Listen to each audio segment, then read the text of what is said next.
বিজেপির রাজ্য সভাপতি শ্রমিক ভট্টাচার্য তিনি বলছেন এসআইআর শেষ না হলে ভোট নয়, তৃণমূলের চক্রান্তি ভোটারদের নাম বাদ দিয়েছে। কি বলছেন শোনাবো।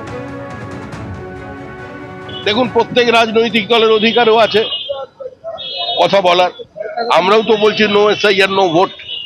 এই যে হাওড়ার বিভিন্ন জায়গায় আমাদের বিএলএ-টুরা আক্রান্ত হয়েছেন, বিএলওদের দিয়ে পরিকল্পিতভাবে জেনুইন ভোটারের উপর প্রশ্নচিহ্ন লাগিয়ে আজকে তাদের নাম বাদ দিয়ে তাদের লাইনে দাঁড় করিয়েছে। এটা তৃণমূলী চক্রান্ত। সুতরাং আমরাও বলছি আমাদের ফর্ম 7 আমাদের অভিযোগ যা ছিল সেগুলোকে অ্যাড্রেস করতে হবে, তার শুনানি করতে হবে। তাছাড়া আমরা নির্বাচনে অংশগ্রহণ করব না। মাঝপথে এসআইআর বন্ধ করে দেওয়া যাবে না। No SIR no vote. কাল বাদে পরশু রাজ্যে আসছে কমিশনের ফুল বেঞ্চ, আর তার আগেই ধর্নায় বসলেন মুখ্যমন্ত্রী মমতা বন্দ্যোপাধ্যায়। এসআইআর নিয়ে আক্রমণের ঝাঁজ বাড়িয়ে ধর্মতলায় ধর্না শুরু করেছেন মুখ্যমন্ত্রী। সেই সঙ্গে তিনি কমিশন এবং বিজেপিকে আক্রমণ করে বলছেন যে নির্লজ্জ বেহায়া বিজেপি, তাদের দালাল নির্বাচন কমিশন। মমতা বন্দ্যোপাধ্যায় তীব্র আক্রমণ করে আর কি বললেন শোনাবো।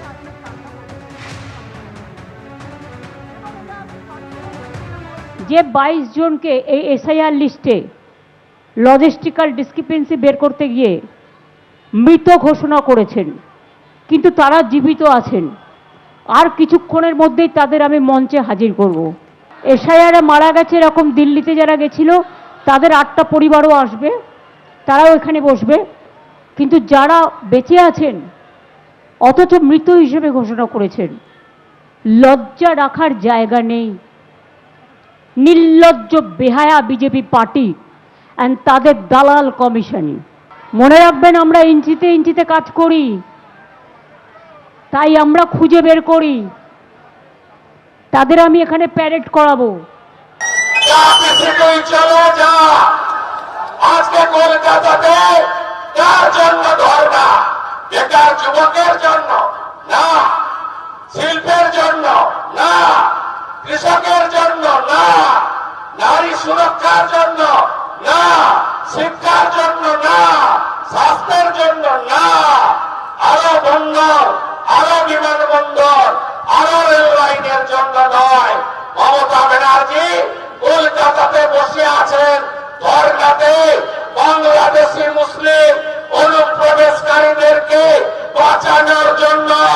এই লড়াই আমাদের পশ্চিমবঙ্গ বাঁচানোর লড়াই। ধর্মতলার এই ধর্ণা মঞ্চ থেকে অভিষেক বন্দ্যোপাধ্যায় বিজেপিকে বয়কটের ডাক দিয়েছেন এবং আক্রমণ করে তিনি বলছেন যে 60 লক্ষ ভোটার বিবেচনাধীন হলে অসুবিধা নেই, কিন্তু এরাই দেশের প্রধানমন্ত্রী নির্বাচিত করেছিলেন, তাহলে দেশের প্রধানমন্ত্রীর পদ কেন বিবেচনাধীন হবে না? ততদিন আন্দোলনে থাকবেন মমতা বন্দ্যোপাধ্যায়, যতদিন এই 60 লক্ষ মানুষ ভোটাধিকার থেকে বঞ্চিত। 2021-এ কিছু সামাজিক সংগঠন বলেছিল নো ভোট টু বিজেপি। আজকে আমরা এই মঞ্চে 10 কোটি বঙ্গবাসীকে সাক্ষী রেখে বলতে চাই, শুধু নো ভোট টু বিজেপি বলতে হবে না, এবার বয়কট বিজেপি বলতে হবে। এবার বয়কট করুন, সামাজিক বয়কট করুন।